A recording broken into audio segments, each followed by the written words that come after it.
context. But the topic we are going to address today, governance in the era of disruption, I think is of great interest for all of you.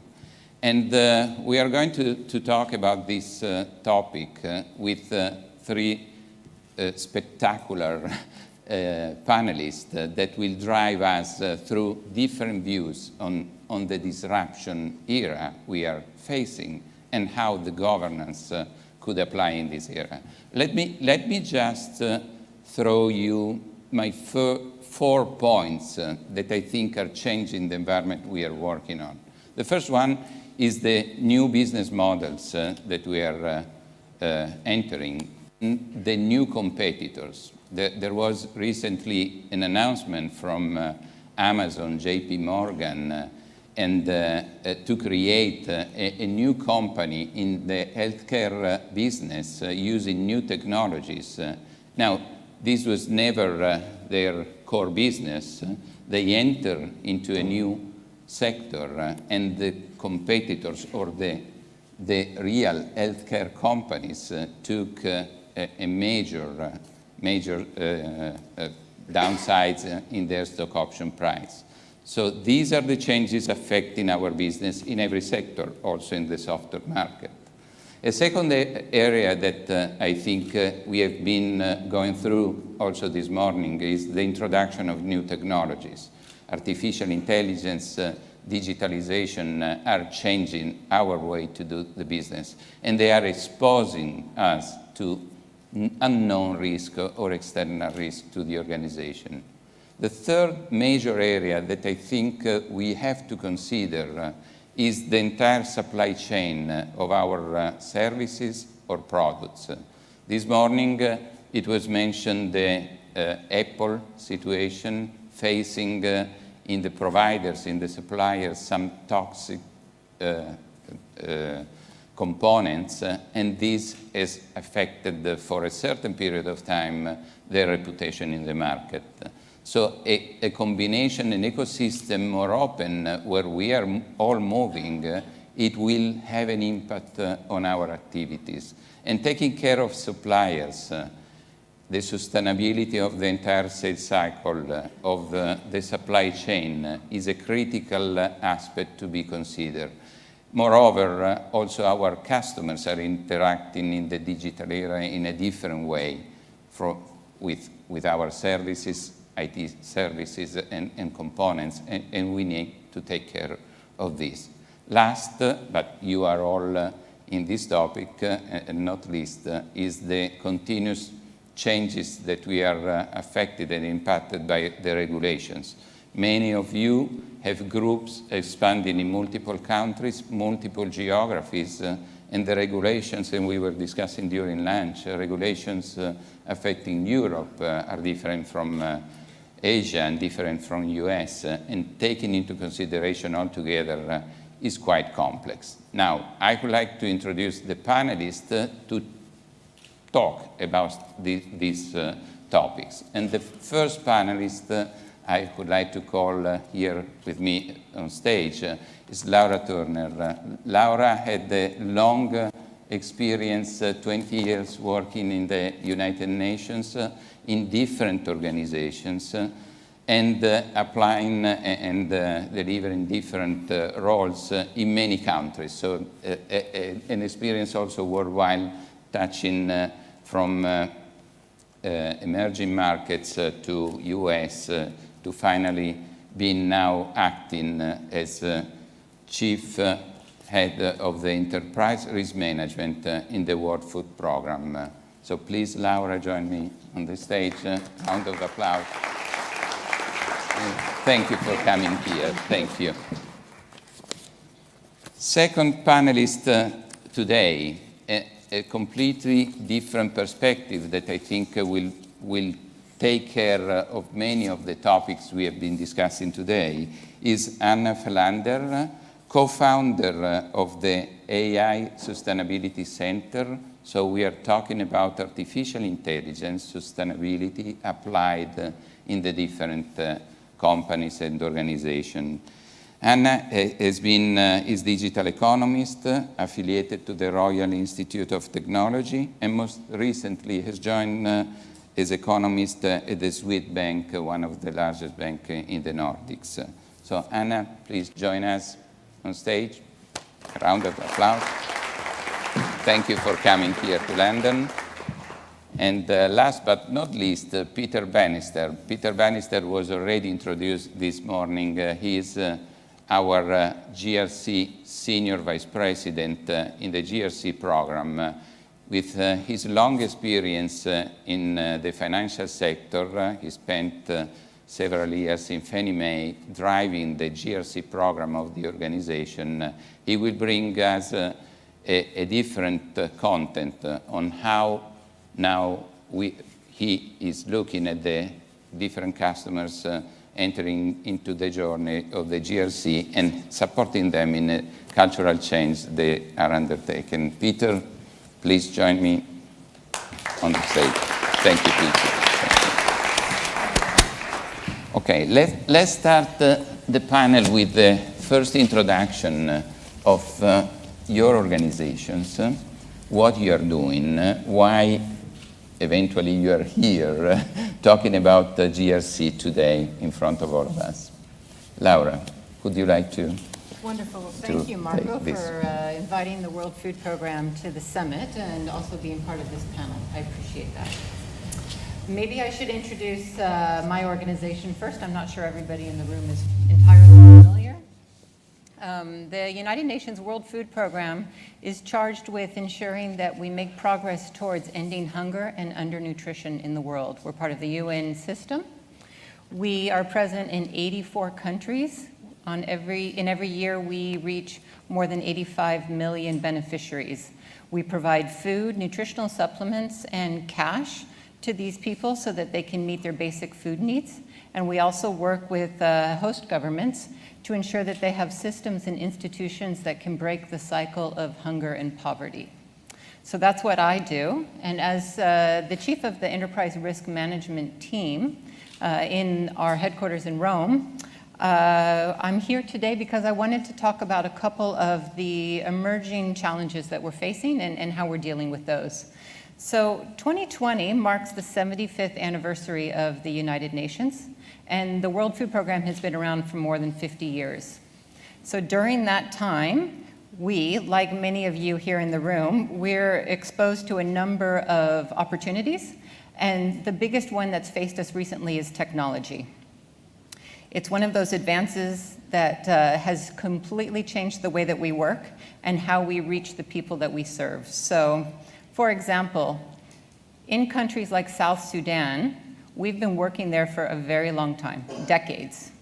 10 years ago, there's seasonal flooding, and for months on end, we would not be able to reach the communities that we serve. And we would anticipate that, we would know that, and we could do nothing about it. Today, we have real-time flooding data. We share that with our logisticians.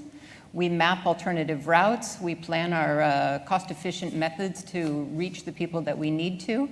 And we're able to adjust real-time the way that we deliver our programs. It seems relatively straightforward, but it's revolutionized the way that we do our work.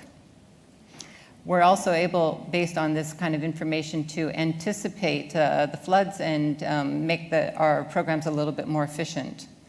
But even more interesting is we used to identify our beneficiaries, the people that we serve, and we would issue them a little slip of paper. We called it a ration card. If you had one of these ration cards with a barcode on it or a code on it of some sort, then you were entitled to assistance. Now we do everything digital. And we do it with biometrics, so iris scans, fingerprints, the like. This has incredibly changed the way that we do things. We're able to increase fairness. We're able to collect real-time data. We're able to measure our outcomes on a real-time, as opposed to months and months of people traveling to far-flung places, putting information in a computer, and then we adjust our programs. It's also reinstilled some confidence in a couple of our humanitarian operations where there were allegations of fraud. So it's definitely changed things. But with that, comes a number of concerns around the ethical use of that data. As you can imagine, in many of the countries where we work, a lot of people are trying to get access to that data from malintent. We're undertaking an enormous amount of change in our organization so that people understand the value of that data and we protect it properly. So there's training that's going on.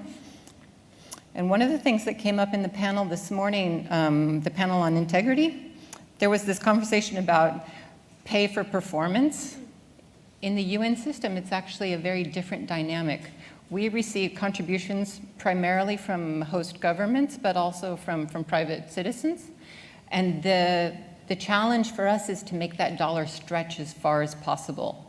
So if I'm a program manager in South Sudan and I have $1 million, I can spend it on something that might be more effective in reaching humanitarian needs, but it's more expensive, and so I'm not able to reach as many people. And there's a challenge amongst our community to maybe not apply the controls as much as possible because there's a genuine goodwill that we want to reach as many people as possible. So we're actually not facing an issue of pay per performance, but people who genuinely have their hearts in the right places, and we have to convince them that internal controls are there for a reason. So. Laura, very interesting. Also, the application of new technologies into such a programmatic approach worldwide. Yeah. And I think the new technologies, and you were talking also of artificial intelligence, will introduce very well the Artificial Intelligence Sustainability Center and the focus on your organization. Yes. Anna, please. Thank you, Marco, for having us here. So the topic of AI and ethics is exploding in governments, organizations, and in academia as well. So why AI is exploding is because we're at the stage where mature technologies cross-fertilize. So artificial intelligence is a new general purpose technology like electricity. And the reason why the ethics part of AI ethics is exploding is because AI is different from other data-driven technologies, and it's moving faster, too fast. So the difference is that AI is self-learning and self-scaling, and there's low transparency and lack of explainability models. And it's also so that there is, at the moment, a regulatory blind spot post the GDPR era. And the reason that I mention why it's so much faster, it's because it's applied, but we don't in business models, but we haven't focused on how it's scaling in a broader ethical and societal context. And some critics argue that it's an experiment where you don't bother to look at the results. So organizations apply this seductive technology into the business models. They push down costs and bring revenues by loyal client relationships and nudging them towards behaviors that could be unethical. So it's a new type of pollution, a negative externality in society that we need to incorporate into the business models, just as the traditional types of pollution, but also to innovate in the traditional word of risk compliance. So I'm very thrilled today to say that AI Sustainability Center has joined a partnership with MetricStream to jointly measure, identify, and govern how AI is scaling in a broader context. Because the value, when I listen to Laura, and when it comes to healthcare and organizations, the values are enormous, and we must embrace AI. We should not stop this revolutionary technology, yet the risks are as exponential as the values. So why are we at the market now? Well, first of all, we're at the market because there's missing something. As you know, Google and those tech giants, they come post Facebook scandals and discrimination from Amazon, and you talk about iris scanning and having that type of tool to actually help starving people, but when we talk about Alexa in the home, it's like domestic surveillance without us knowing it. So what we try to do is that what no one else has done is that we go beyond what the Googles and the tech giants do when they say, this is our AI ethical principles, we're going to apply AI in a fair way. But how do you ensure that? How do you ensure that cross-functionally? So we are an AI sustainability center for applying our practical tool and framework to mitigate and control for the unintended pitfalls. And the unintended pitfalls, it could, so we're an AI sustainability center, but it's about data-driven technology. So humanitarian data, for example, is extremely sensitive, and one unintended pitfall is that it could be misused or overused, even if the intention is good. So also when it comes to businesses, even though you are GDPR compliant, AI can create intelligence combining data sets that is privacy intrusive to you, even though you gave your explicit consent. And then there is the bias of the creator, where you need to, it's very hard for programmers to intuitively code what is fair. Like you should mainstream for all Google's programmers, we're going to do it the fair way. So this needs to be structured, and it's also about having a go-to-market readiness in your AI applications, so that you don't lead to the pitfalls. For example, when you have face recognition applications, governments use them and they discriminate. So it's a lot of immature AI that's out there. And then you have the data bias when the data is not reflecting the reality or the preferred reality. And now, as the tech giants are larger than governments, and this who's to topic decide? This was also part of the introduction session this morning when we were talking about GRC for AI. No, because we have to control now and to monitor what are the models doing and applying. Right. Anna, let me jump to Peter and ask, how are you experiencing now with our customers the application and cultural change they are undertaking with the GRC, let's say, evolution and journey they are bringing with us? Yeah, and I mean, I think, and I'll be brief because I know we want to get to some questions. What we're seeing is, yes, technologies are being adopted. There's the real basic stuff like RPA, and then as we go into AI and things like that, some of the questions that I've as I've spoken to auditors especially, I'm actually quite interested in the third line. They do not currently have the skill set, by and large, to audit the machine and the AI and the bots. And as a result, they're having to rethink who they hire and how they transition the staffing model to keep up. So one CAE, was saying that he is moving from recruiting folks with a traditional audit background to those who have an engineering background, who can then be trained how to audit. And I think there's just that first acceptance that there is a problem now to solve, which is how to govern, and that acceptance has been, I think, slow to arrive, and now it has. I think we're going to have and it was another ex-CRO I spoke to a few weeks ago. He agreed to be the technology, to oversee technology as well for the firm in the second line, but on the condition that he could take, I think it was about 30 people from the first line and transplant them into the second line, because he needed that skill set fast and he didn't have time to grow it organically. So in terms of change management and cultural change on the GRC side, it is it's coming, but it maybe not as fast as it potentially could have done. To Anna's point, AI is coming faster all the time. How do we keep up? Yeah.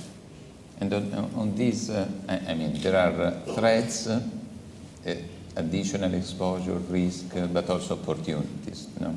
How do you see, Laura, applying in your business these changes and this?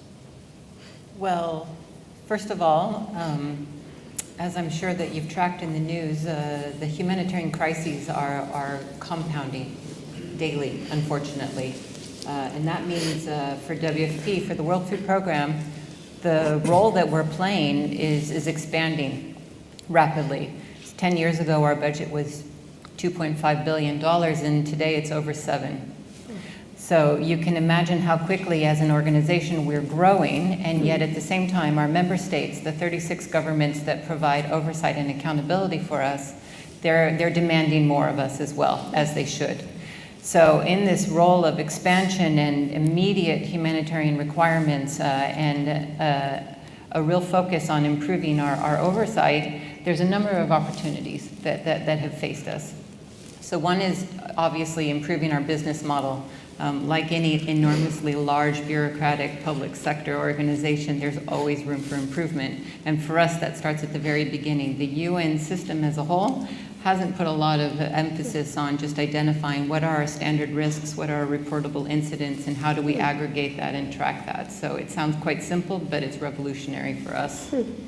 Second is the systems and the processes that we use to do that. So the MetricStream platform is one of those, but we have several that we're rolling out, and some of them are based on technology, which, as you've said, could be used the data that we're collecting is sensitive, and we need to make sure we safeguard that. But our primary opportunity is to make sure that we don't contradict our cultural, our organizational culture, but we actually reinforce it. So I don't know if this is a common phenomena amongst others in the room, but we're a field-based organization. And that means that we have 84 countries where we have a senior manager, and they're accountable for developing their programs from scratch with the governments where we work to make sure that there are local solutions for local problems. They develop their own partnerships, they fundraise themselves. So we have entirely different risk profiles and different risk exposure from country to country. Some of our operations measure 1,000 people, like Yemen, given the complexity of it. Others, like Ivory Coast, are only 100 people. So as we're looking at tools, and we're a field-driven agency, we need to really analyze, does everybody have the capacity? Is it meeting their needs? Is this really something that is fit for purpose? And I think, I mean, you have a different perspective as United Nations, but I think it applies to many of the organizations in the room, where the subsidiaries or eventually the branches are different in terms of size, complexity, but you delegate locally many of the decisions you need to take. And this brings, again, Anna, the possibility on assessing the current status now of the different organizations, and we are running the partnership together eventually to bring these models of But assessment. first, let me just linger a bit on what Peter said about recruiting. So we are working with our AI sustainability lens, where we have the technical, the legal, and the societal perspective on how we apply the framework. But it's also so that we use towards our fundamentals. And those fundamentals are that we say that if you're going to be an actor in the data-driven area, you need to consider explainability, transparency, accountability, and then have an AI governance structure around that. That is what the upcoming regulation is going to be about. Yet, when it comes to, for example, transparency, there are different nuances of transparency that needs to be discussed.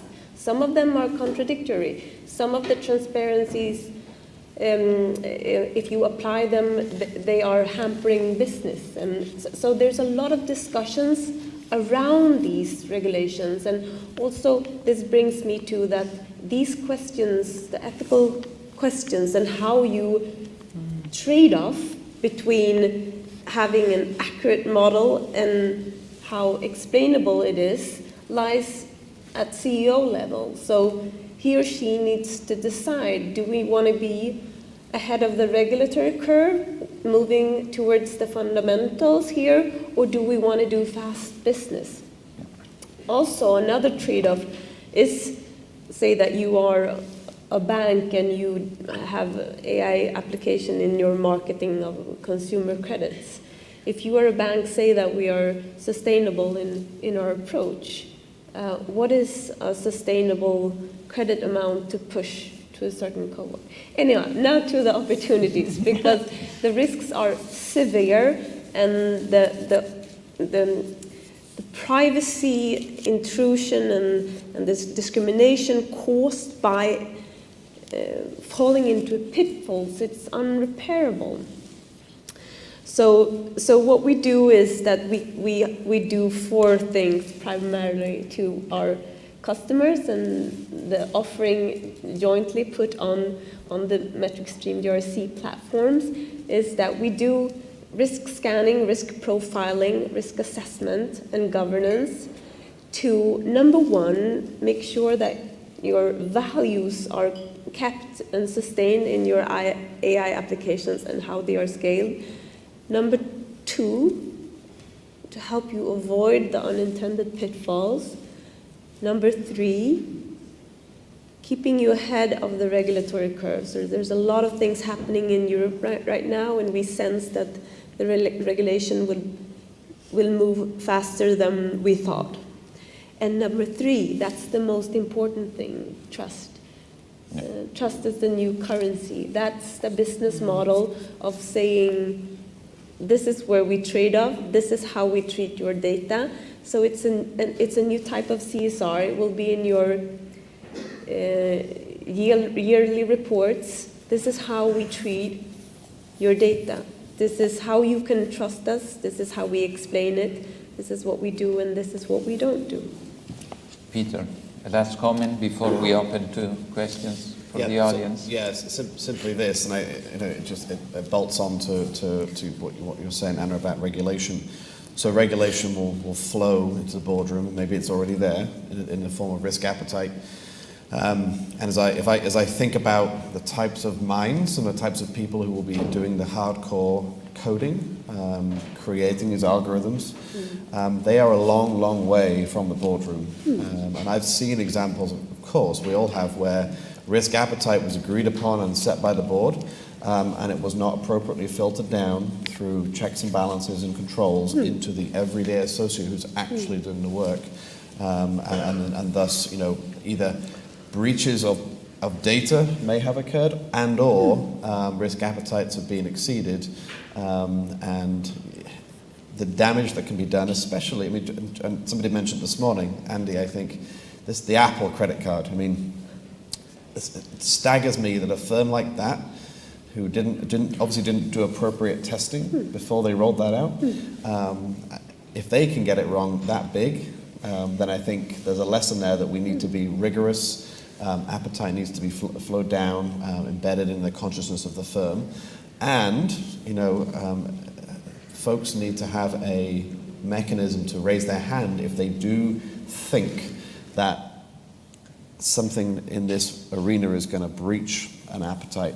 Even somebody way down here needs to be able to have a transparent and safe way to say, I think this is wrong, and then that to flow up through the organization without getting buried in the hierarchy. So I think, again, it's culture, it's governance, but it's critical. That's as we saw this week. That's crucial. Should we open to the audience some May questions? I comment? Sure, Anna. Am I in trouble again? No, Okay. I totally agree. And I just want to point out that all large organizations do have ethical values and principles. Yes. It's not that they haven't thought of it. Many of them are that is integrated into their business model. It's just that when we enter AI, you get no control of it. So the risk is that we get into this black box phenomena where eventually the trust towards the organizations that use the technology and the technology as such is being Misused. miscredited. Yeah.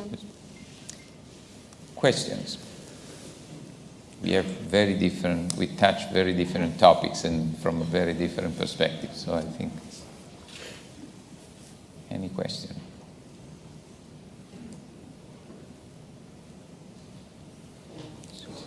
Somebody there? If you mention your organization also, that would be great. If no one else volunteers, My name is Imran from Hungary, from Fortix Consulting. It's a Hungarian small consulting firm. So, question.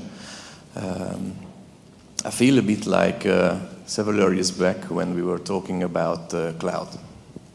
It's coming, and then it was just here. So, would you have any practical advice for companies that are struggling with these big, let's say, disruptive changes that are already here, preoccupied with those? How to handle stuff practically in relation to these new types of opportunities and threats? Because, probably as the years go on, this topic will be kept alive and it will be more and more affecting our lives.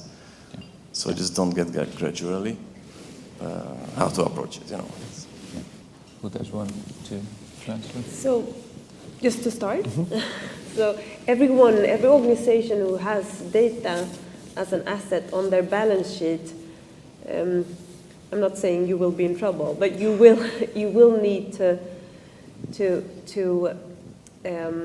incorporate the AI sustainability lens, because you have your data and you structure it for getting GDPR ready, and then you automatize it, and then you apply artificial intelligence. So artificial intelligence is going to be included in all the other hypes as VR, blockchain, Internet of Things. So data-driven technologies is something that will change our world, and it's not a hype that will pop up and then fade.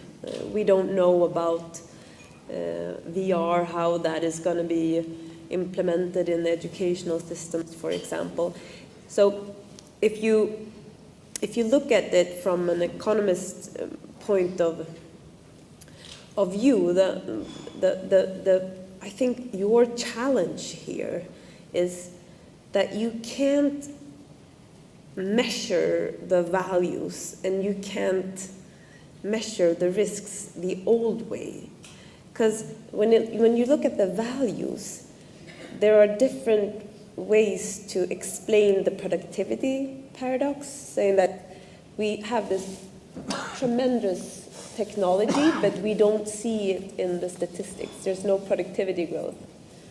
So we know, for example, I worked as the chief economist at Swedbank, and the Nordics, they were very early on inventing Swish. Do you know what Swish is? You transfer money in real time. And they did this, all the large banks in Sweden did this without knowing the value, because you cannot measure the value obtained in creating time optimization in their clients' leisure time, because it was so fast and it was so smooth and it didn't cost anything. And what they did, the Swedish banks, they open up their treasures, the client accounts to each other, so it could be transferred between them without knowing and being able to calculate that this was the highest entry barriers towards fintech competitors. Yeah. The same way you can't calculate the risks in the traditional ways. Okay. So that's why you need this augmented risk tool and risk scanning that will capture these new risks in new ways with a multidisciplinary lens. Yeah. Other questions, if you have any? One, my last, here. Okay, yeah. Hi. Actually, I was fascinated to hear from Laura from the World Food Organization. I had actually not thought about it too much, coming from banking. But I would like to hear maybe from all of you, but particularly from Laura, in terms of moving from a more reactive sort of approach, reacting to things, to a more sort of forward-looking, proactive, sort of changing the world type of attitude. How do you see your organization progressing and sort of preventing things and managing things better, using the money you get better? How do you see yourself in that sort of transition from reacting to things to be more proactive and changing things up front, and also using technologies? Maybe, I mean, I've been hearing about being able to grow food in different ways with new technologies and using drones, and so how do you see these new technologies helping your organization do a much better job with the money? Laura, is your call. Well, I'm happy to start. We actually recognize very easily that we don't have the knowledge, the technology, or the expertise. It's everybody else in the room who has it. And every time that we've done something that's truly innovative and has changed the way that we work for the better, it's been through a partnership with someone in the private sector who has brought to the table all of that human and intellectual capital that we don't have in the United Nations. So we are working with blockchain, we are working with drones. As I said, we're using biometrics. There's a number of initiatives that are underway, but generally it's when we're approached with someone with a very good idea and we can match their expertise with our presence on the ground in the places that nobody else would want to go, and that's when we can change things. So I'd love to put it back to you and everyone else in the room. Please don't underestimate the power of partnerships. I'm not suggesting that you need to adopt the Hungary as your cause, but across the world, global solutions require global initiatives, and we look to you for that. Thank you. Indeed. I fully agree with this statement, because I think only a network of partnering across also public institutions, private sector, and universities will help us on addressing the topics. I think it was great content. Thank you, all of you, for your very open points. The examples I think are very effective also in different business. Thank you again for coming here and attending to this session. Thanks. Thank you.